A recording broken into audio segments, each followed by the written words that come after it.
जैसा कि हम लोग क्या पढ़ रहे हैं, संसाधन एवं विकास भूगोल।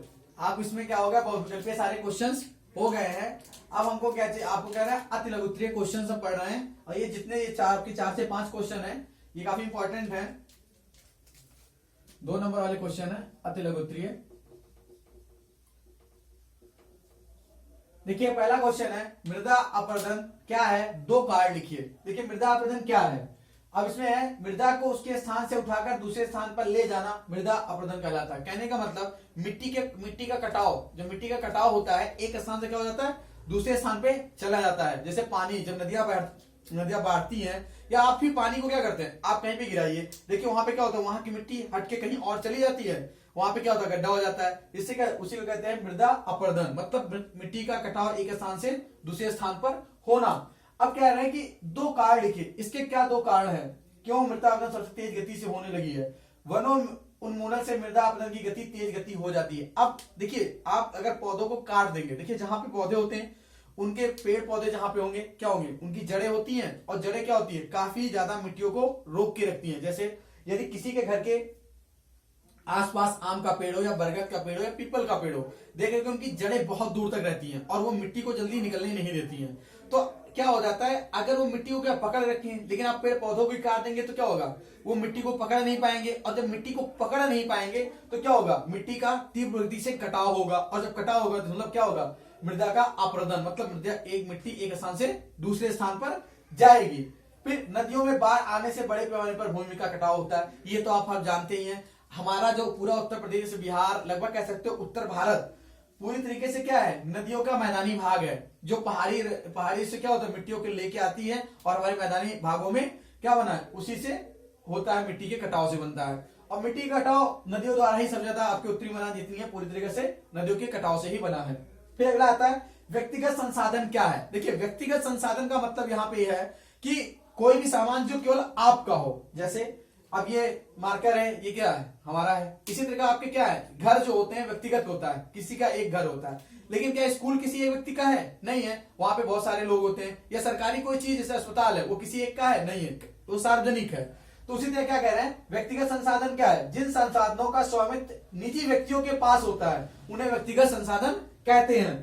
जैसे किसानों की जमीन, घर, अन्य वस्तुएं व्यक्तिगत संसाधन होते हैं। जैसे किसानों की जो खेती होती है वो क्या है, उनके खेत क्या उनका व्यक्तिगत होता है।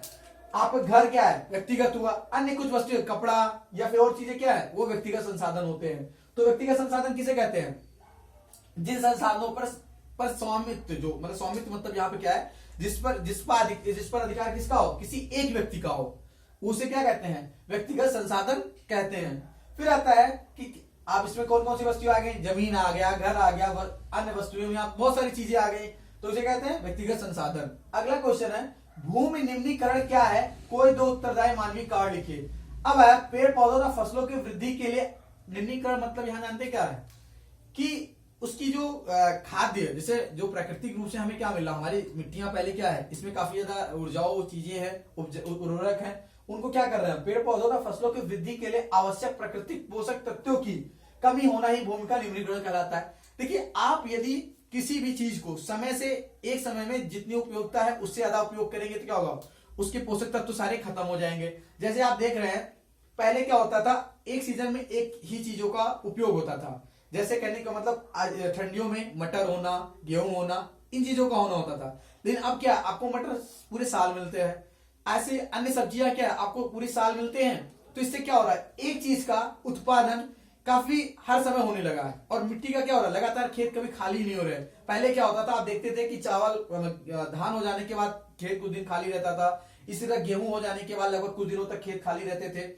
उसके बाद क्या होता था, मिट्टी फिर से अपने आप को क्या पोषक तत्व उसमें आ जाते थे। लेकिन क्या अब जब खेत खाली नहीं होते, लगातार खेती हो रही, लगातार खेती, तो इससे क्या उसका पोषक तत्व खत्म हो जा रहा। क्यों, क्योंकि कभी आ नहीं रहे। ऐसे ही जो कहते हैं कि आपसे जल्दी पूछा जाता है कि जल स्तर नीचे क्यों जा रहा है, कारण क्या है, मिट्टी को जल मिल नहीं रहा, बरसात होती नहीं है। जब बरसात होगी नहीं तो अब मिट्टी को जल नहीं मिलेगा, और आप जल का दोहन कर रहे हैं, मतलब जल निकाल तो रहे हैं पानी, लेकिन उसमें पानी नीचे जा नहीं रहा, तो उसका क्या होगा, दोहन हुआ तो क्या जल स्तर नीचे जाता है। उसी तरह आप पोषक तत्वों के लिए कह सकते हैं पौधों के कि क्या हो रहा है कि जितने भी पेड़ पौधे मतलब जितनी भी मिट्टियां हैं वो क्या हो रहा है, पेड़ पौधे लगातार हो रहे हैं, उनका कटाई हो रहा है, फिर पेड़ पौधे हो रहे हैं, फिर उनका कटाई हो रहा है, तो सारे पोषक तत्व खत्म हो जा रहे हैं, लेकिन पोषक तत्व क्या हो रहा है उसमें पुनः नहीं आ रहे, उसे क्या कहते हैं, भूमि का निम्नीकरण।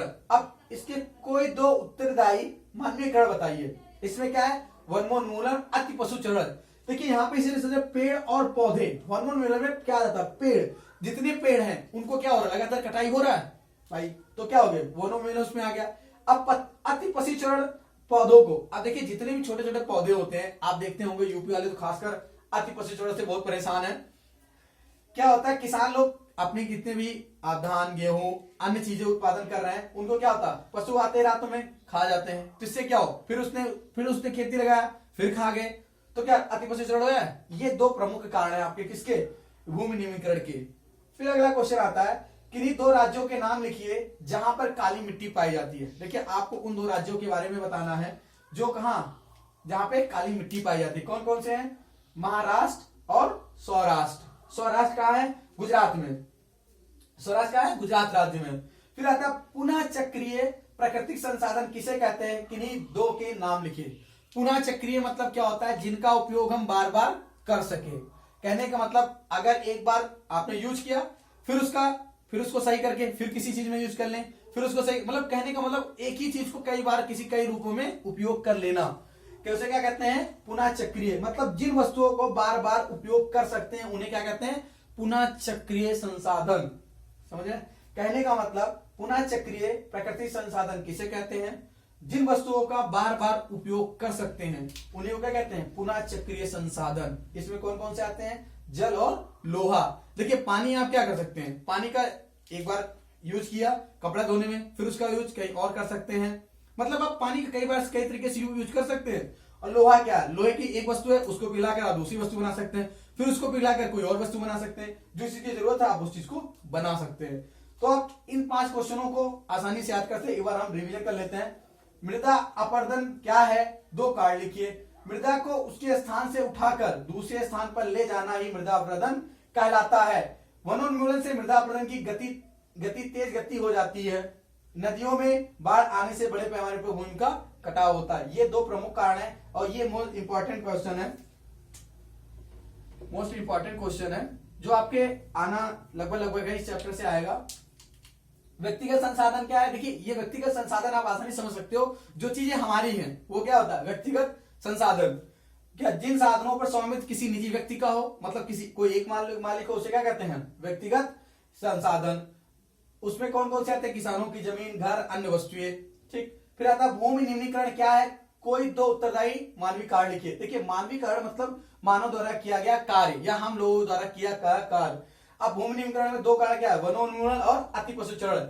अच्छा, निम्नीकरण यानी कि भूमि निम्नीकरण, निम्नीकरण का मतलब है भूमि की जितनी भी पोषक तत्व है उसको खत्म करना। फिर अगला आता है, किन्हीं 2 राज्यों के नाम लिखिए जहां पे काली मिट्टी पाई जाती है। कौन कौन से है, महाराष्ट्र और गुजरात। राज्य पूछे तो आप लिख सकते हैं या फिर सौराष्ट्र। सौराष्ट्र कहां पड़ता है, गुजरात के अंदर।